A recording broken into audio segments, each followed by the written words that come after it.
everybody. My name is Ryan. I'm an editor for Health Fitness 1047. Ryan wish you a nice day. Here is official news. Let's see.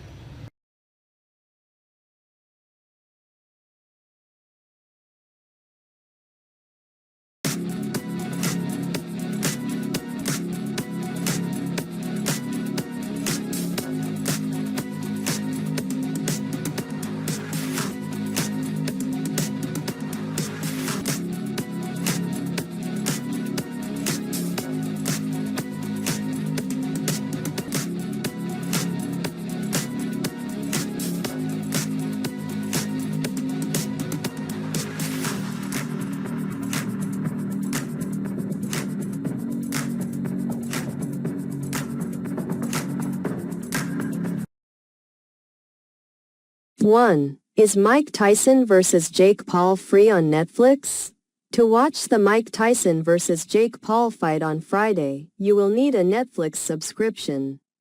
If you're already a subscriber, there is no additional cost to view the fight. For new subscribers, the standard version with ads costs $6.99 per month, while the ad-free version is $15.49 per month. 2. Titans injury report. L'Jarius Sneed, Leroy Watson out vs. Vikings. The Tennessee Titans will face the Minnesota Vikings at Nissan Stadium in Nashville during Week 11. The Titans are coming off a loss and will be missing two starters, tackle Leroy Watson and cornerback L'Jarius Sneed, who has not practiced since injuring his quad. Tackle Nicholas Petit-Frere will start in Watson's place. Starting cornerback Jarvis Brownlee has an ankle injury but is not officially listed as injured, while cornerback Justin Hardy is questionable for the game. The Vikings will also be missing an outside linebacker. 3. Stay back, please. Taylor Swift sweetly corrects a security guard at Chiefs game arrival. Taylor Swift attended the Kansas City Chiefs game against the Denver Broncos at Arrowhead Stadium, where the Chiefs won in a close match thanks to a blocked field goal. This marked her fifth game of the season, and she appeared to be settling into the routine of arriving at the stadium. After being dropped off by a golf cart, she politely asked photographers and onlookers to stay back while her security team worked to clear space.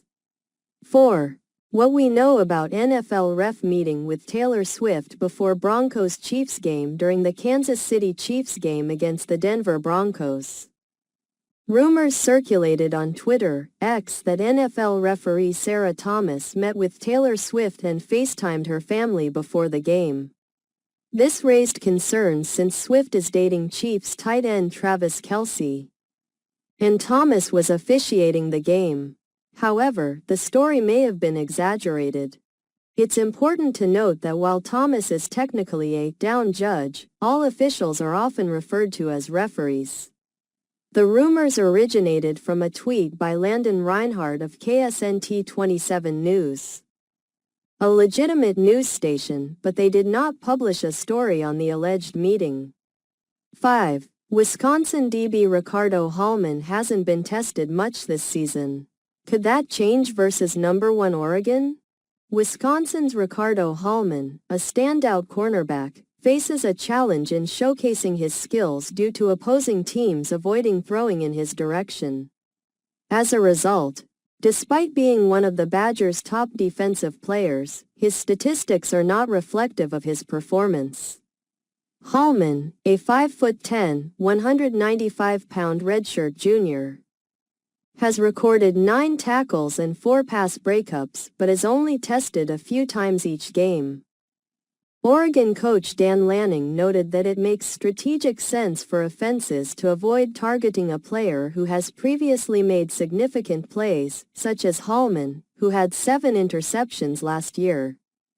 6. Mike Tyson vs. Jake Paul. Tyson slaps Paul at pre-fight weigh, and Mike Tyson remained mostly quiet during the Fight Week news conference in Dallas, allowing his opponent Jake Paul to dominate the conversation. However, tensions escalated at the pre-fight weigh-in when Tyson slapped Paul during their face-off. This moment, a traditional part of weigh-ins, drew cheers from the audience. Paul, who had been taunting Tyson, celebrated the slap as Tyson was pushed back from the stage. Tyson weighed in at 228.4 pounds, while Paul weighed 227.2 pounds. 7. The most iconic centers in the history of the NBA. The text discusses the evolution of the center position in basketball, noting that while centers were once dominant, the rise of three-point shooting and versatile power forwards has changed the game. It introduces a list of the most iconic NBA centers, ranked by their career achievements, statistics, and legacy, with a nod to basketball-reference.com for their assistance. The text begins with Neil Johnston, who, despite being one of the shortest centers at 6 feet 8 inches, was influential during his playing years from 1951 to 1959.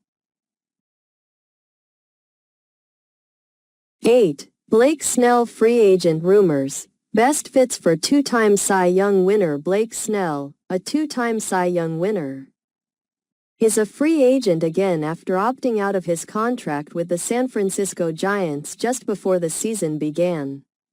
Despite a challenging start, he finished the season strong, including a no-hitter. Snell is expected to secure a multi-year deal this offseason, which he did not receive last winter, as he approaches his 32nd birthday in December.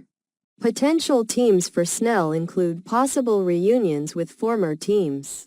9. Caitlin Clark stunned the Women's Leadership Summit crowd when she admitted that cats are her biggest fear. Caitlin Clark, a prominent basketball player, is in Florida for the LPGA Tour's The Annika-driven Pro-Am and participated as a panel speaker at the Women's Leadership Summit. During the event, when asked about her biggest fear, she candidly revealed her dislike for cats, attributing it to a negative experience with a mean black cat from her childhood. Her response elicited laughter and surprise from the audience.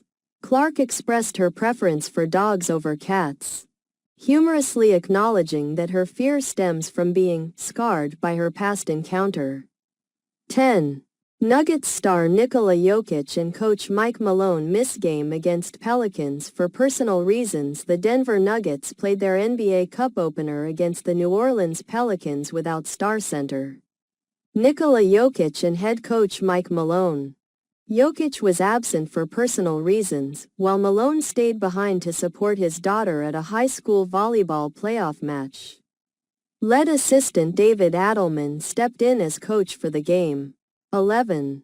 UConn's Gino Auriemma ties NCAA Division I record with 1,216th win as number 2 Huskies top number 14 UNC. UConn coach Gino Auriemma achieved his 1,216th career victory, tying the NCAA Division I record for basketball wins, as his number 2 Huskies defeated number 14 North Carolina 69-58.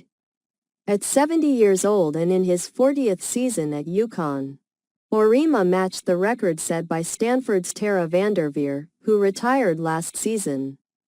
Auriemma has the opportunity to break the record on Wednesday when UConn plays against Fairleigh Dickinson. 12.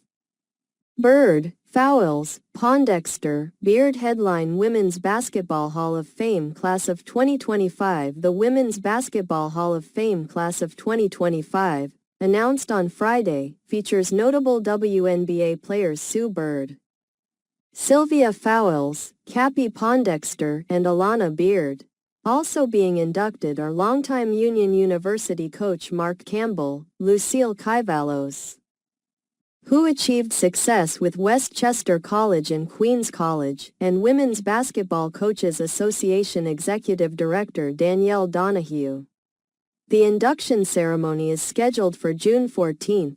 13. Charlie Hull makes more birdies for more vacation time and a 2-shot lead over Nelly Korda. Charlie Hull shot a 4-under 66 on Friday, making 5 birdies and taking a 2-shot lead at the Annika tournament. This performance follows her recent victory in Saudi Arabia, ending a 2-year winless streak. Hall's strong finish included 3 birdies in a 5-hole stretch on the back 9 at Pelican Golf Club, setting her up for a weekend matchup with Nelly Korda, 14. Kian Anthony will follow in his father Carmelo's footsteps and go to Syracuse. Kian Anthony, son of NBA star Carmelo Anthony, has officially committed to play basketball at Syracuse University.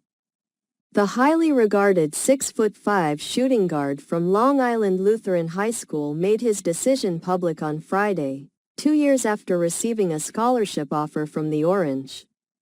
He is recognized as one of the top recruits in New York State,